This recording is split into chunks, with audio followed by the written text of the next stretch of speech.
కాంగ్రెస్ లో కొనసాగే పరిస్థితి లేదు. అభిమానులు శ్రేయోభిలాషులతో సమావేశం. కాంగ్రెస్ పార్టీ సభ్యత్వానికి రాజీనామా. 4 దశాబ్దాల అనుబంధం తెంచుకోవడం నాకు బాధాకరమే. శాసన మండలిలో ఒంటరి పోరాటం చేసిన, అధికారంలో ఉన్న ప్రజల పక్షం నిలబడి పోరాటం చేసిన తుమ్మడి హెట్టి బ్యారేజ్ నిర్మాణం జాప్యంతో తెలంగాణ రాష్ట్రంపై తీవ్ర ప్రభావం. మాజీ మంత్రి జీవన్ రెడ్డి జగిత్యాల జిల్లా కేంద్రంలో ఇందిరాభవన్ లో మాజీ మంత్రి తాటిపర్తి జీవన్ రెడ్డి విలేకరుల సమావేశంలో మాట్లాడారు. ఆదిష్టాన్ని వ్యతిరేకంగా రెచ్చగొట్టి ఎదురు చేసే ప్రయత్నం చేసుకోవచ్చు. నాకు అటువంటి ఆలోచన లేదు. ఇవాళ నా సఫికేషన్ ఏదైతుందో అన్న విధంగా మాట్లాడిస్తుంది, నాలో ఉండే సఫికేషన్ అనే విధంగా మాట్లాడిస్తుంది, నాలో ఉండే సఫికేషన్ విధంగా నిర్ణయం తీసుకున్న పరిస్థితికి మరి దారి తీస్తుంది. నేను ఎమ్మెల్సీగా నాకు కొనసాగింపు అర్హత లేదా? మీరు చిత్రం చూస్తున్నారు. నాకు దానికంటే అంతకుముందు కొట్లాడి నేను వై నాట్ నేను అట్లనుకుంటే ఎమ్మెల్సీ నాకు కొనసాగింపు రానప్పుడే నేను రాజీనామా చేయాలి. నాకు ఎమ్మెల్సీ ఏదైతే ఉందో నేను థాట్ ఎమ్మెల్సీ కోటాలో నాకు కొనసాగిస్తారని అనుకున్నాను. నేను మీరు అన్నట్టు నాకు కొనసాగింపు ఇయ్యలేదు. I didn't react. నాకు పదవికి అయితే నాన్నడి రియాక్ట్ కావాలి కదా. నా మంత్రి పదవి రాకుండా రియాక్ట్ కావాలి, నాన్నడి రియాక్ట్ కావాలి కదా. నిజమే, నాకు అర్హత ఉన్నది. ఇవాళ సందర్భం వచ్చింది కాబట్టి మాట్లాడుతున్నాను. నేను being PCC president Revanth Reddy Telangana Congress party came to power. He deserve to become the chief minister. వారు ముఖ్యమంత్రి అయినరు కావాలి, కోరుకున్నారు ప్రజానీకం. భట్టి విక్రమార్క గారు ఏదైతే సిఎల్పి లీడర్ గా రాష్ట్రంలో కాంగ్రెస్ ప్రభుత్వం అధికారానికి వచ్చింది, వారు డిప్యూటీ సీఎం అయినరు. మరి మండేలో ఒంటరి పోరు చేసిండు. ఈ 5 సంవత్సరాలు మండేలో 5 సంవత్సరాలు ఒంటరి పోరు చేసింది నేను ఒకే ఒక్కరిని.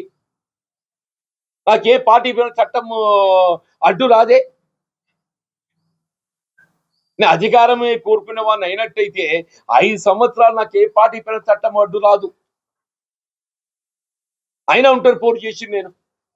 కాంగ్రెస్ పార్టీ విధి విధానాలకు అనుగుణంగా, రాహుల్ గాంధీ గారి ఆలోచనకు అనుగుణంగా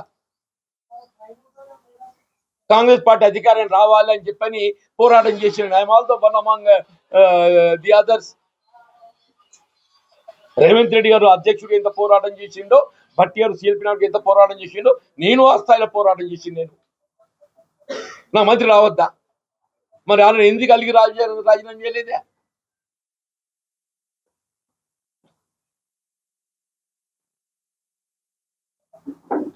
సమస్యను అధిష్టానం ముందు పెట్టి బేసిక్ గా there are certain ideologies.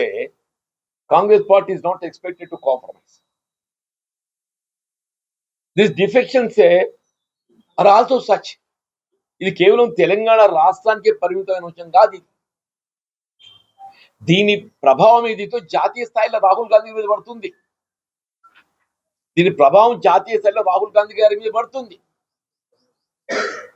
Rahul Gandhi గారు ఏదైతుందో పాంచ్ న్యాయ్, అందరినీ రాజకీయ పార్టీలు వేరు వల్ల రాహుల్ గాంధీ గారి యొక్క నాయకత్వంలో కాంగ్రెస్ పార్టీ వేరని చెప్పండి. దాన్ని విస్మరించి మరి దీన్ని వీళ్ళేంటి రాష్ట్ర నాయకత్వం ముఖ్యమంత్రి గారు అధిష్టానం మీద నెట్టేస్తుంది.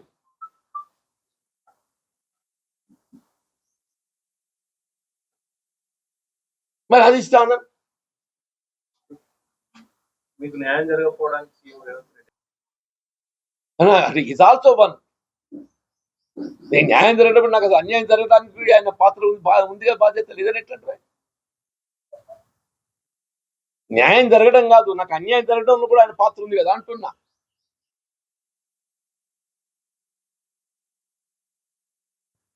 లేదంటారా?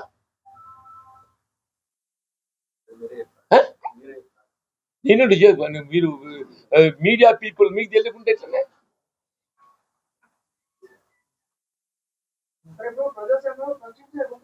సర్దుకున్నా.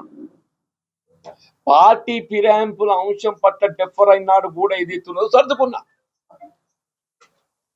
నా అసంతృప్తి వ్యక్తం చేసి ఏదైతున్నదో నేను సర్దుకున్నా.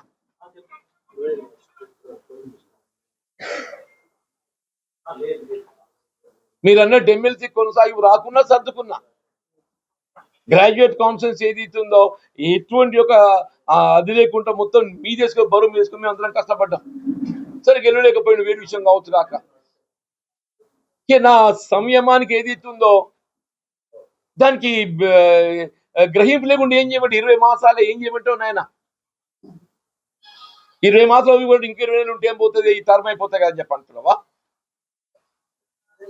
అదేనా మీ సలహా? 20 నెలలు ఓపికపడి ఇంక 20 నెలలు ఓపికపడితే అయిపోతాయి కదా సార్, ఇద్దరు పడుతున్నామని చెప్పని చెప్తున్నావా? అని మళ్ళీ రాబోయే పరిణామాలు ఉంటాయి కదనే. దానికోసం ఏదో నిర్ణయం తీసుకోవాలి, అప్పుడు తీసుకుంటున్నాను. నాకు తోచింది చేస్తున్నాను నేను.